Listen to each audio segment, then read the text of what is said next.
الله والصلاة والسلام على نبينا محمد صلى الله عليه وسلم وعلى آله وصحبه الكرام ومن تمسك بسنته نبينا بعض.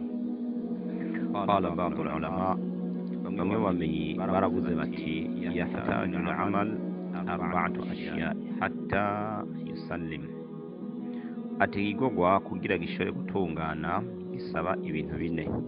Igikorwa icyo ari cyo cyose uzoba uri kurakora kugira icyo gikorwa gitungane mu bikorwa byiza, mu bikorwa bya ibada, mu bikorwa nyobokamana, bisaba ibintu bishika kuri bine.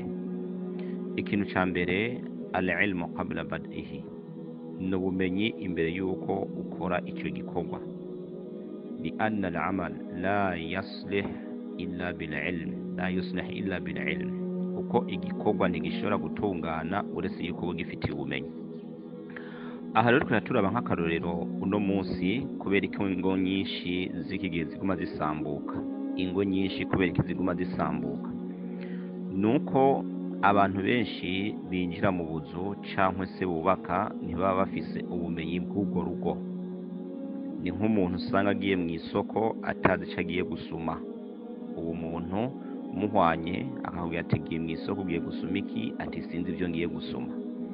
Niko karero kuno munsi rero ku bantu bubatse, abenshi usanga batazi ibyo barimwo. Ati rero ubwo rugo cyangwa se icyo gikorwa uri kurakora ntigishobora gutungana igihe atabumenyi uba ugifitiye. Wategereza kuba ufise ubumenyi bujanye n'ubwo rugo rwawe, rujanye n'icyo gikorwa cyo kubaka ugiyemwo, ukaraba ukagushira mu ngiro bwa bumenyi bugenga cyangwa se bugenga ubwo rugo. Fa idha kana al-amal bighayri ilmi kana ma yufsiduhu akthar mimma yuslihu.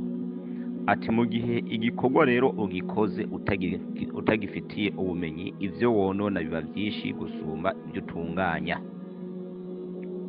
Naco ituma uno munsi usanga abantu barubatse ariko hako botunganije urugo rwabo baguma bariko bararubomora bagonona, bivanye nuko atabumenyi babufitiye cyangwa se atabumenyi bw'ibwenga ubwo rugo bigeze babanza kurondera. Kubijanye n'uwari we wese uburenganzira ateza guha mugenzi we, hamwe n'ikizira mu rugo ndetse n'ibindi biziruwe. Hama ikigira kabiri mu kugira igikorwa gitungane, aniya fi mabda'ihi, kugira umuzirikanyi mwiza igihe utangiye gukora icyo gikorwa. Li anna al-amal la yuslih illa binniya, kuko igikorwa ntigishobora gutungana kiretse yuko ubanje kugira umuzirikanyi mwiza. Naha nyene ndagaruka ku bijanye n'urugo nyene, naco ituma ukunda gusanga zango nyinshi zica zisambuka, kuko usanga abenshi mu bubakana batabafise umuzirikanyi mwiza, ahubwo abenshi usanga bafise umuzirikanyi w'amaronko, ugasanga bafise umuzirikanyi w'amatungo, akaba atamuzirikanyi mwiza wa ibada n'igikorwa nyobokamana usanga bifitiye. Bityo rero bigaca bituma ibikorwa bakora ari bya bikorwa usanga bidafatiye, cyangwa se urugo rwabo ugasanga ni rwa rugo rudafatiye mu gushira Imana imbere, aho ugasanga ni rwa rugo usanga bashira ibijyanye n'iby'isi imbere. Ibyo rero iyo bibuze, ibibazo biba byadutse mu rugo, cyo usanga ibibazo byadutse. Kuri ubwo rero intumwa y'Imana Muhammad sallallahu alaihi wasallam yaratubwiye ati al-amal binniyat, innama al-amal binniyat, ati buri gikorwa icyo cyose ukoze kivana n'umuzirikanyi wa likulli muri imana wa, ati na buri umuntu wari we wese azohembwa bivanye n'umuzirikanyi wiwe yakoranye icyo gikorwa. Kuri ubwo rero igihe ugomba gukora igikorwa cyose, banzura umuzirikanyi wawe utumye ukora icyo gikorwa, kuko gikoranye umuzirikanyi mubi nta nkeka yuko icyo gikorwa kirononekara, uhoraho arakigutana nawe ugasigara uriko uracitunganya na wenyene kandi bitagishoboka, kuko uhoraho niwashira imigisha n'imihezagiro mu gikorwa ico ari cyo cyose. Hama ikigira gatatu asabru ukwihangana fi wasatihi, muri ico gikorwa uriko urakora. Yasbiru fihi hatta yuaddihi ala sukun wa tuma'nina. Umuntu aragira ukwihangana gushikaho ico gikorwa agitunganya, agikorana ituze n'umutekano ntangere. Aha rero tuguma tugaruka kwa kundi mu rugo, udafise ukwihangana ntushobora kubaka. Naco uno munsi kica kibura, kuko kwa kwihangana kumaze kubura, wa wundi yaje kubaka akabona yuko ya maronko yaje kurondera atayaronka, aho nyene acagira gute? Acadehukirwa, ntashobora kugira kwa kwihangana. Ariko wa wundi azi yuko ariko arakora igikorwa kinezereza umuremyi wiwe, aho mwico gihe aragira kwa kwihangana, ko mutegereza guhura n'ibibazo bitandukanye mu rugo, gushwana, kubura ibyo mujya, amajambo hirya no hino mubwirana, hamwe n'utundi tuntu usanga tutabereye ariko duto duto, mukirinda ya makosa y'indengambibe cyangwa se amakosa ya rurangiranwa usanga ari manini. Aya yoyo mu rugo mutegereza kuyirinda.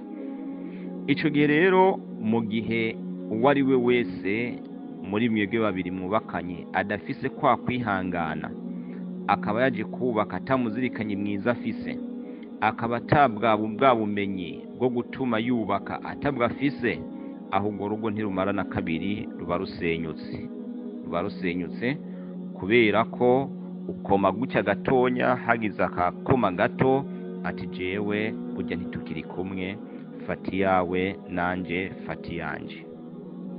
Hama ikigira kane arico ca nyuma mwibi uwo mumenyi yatubwiye ati al-ikhlas inda fara'ihi, ati nukugira umuzirikanyi mwiza. Ikhlas cyo gikorwa ubo gikoze ushaka gushimisha Imana, igihe uhejeje kugitunganya ya ibada yawe, igihe uhejeje kuyitunganya ube ufise ugikoze kugira ushimishe Imana rugira vyose.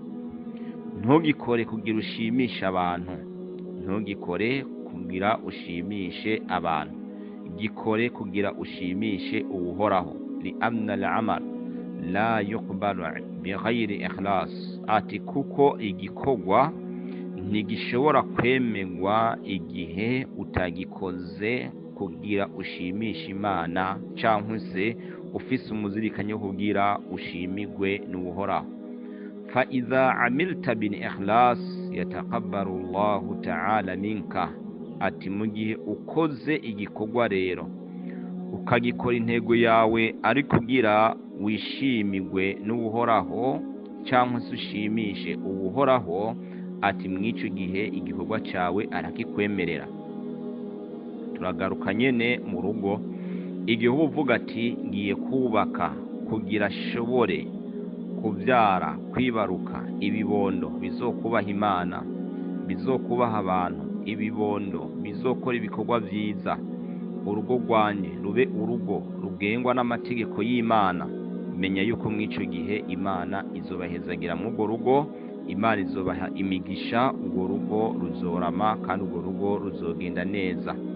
Ariko ni waba ushaka kuvuga ati reka nubake nk'uko kanaka yubatse, ndamukomeshe kanaka abone yuko nanjye nubatse,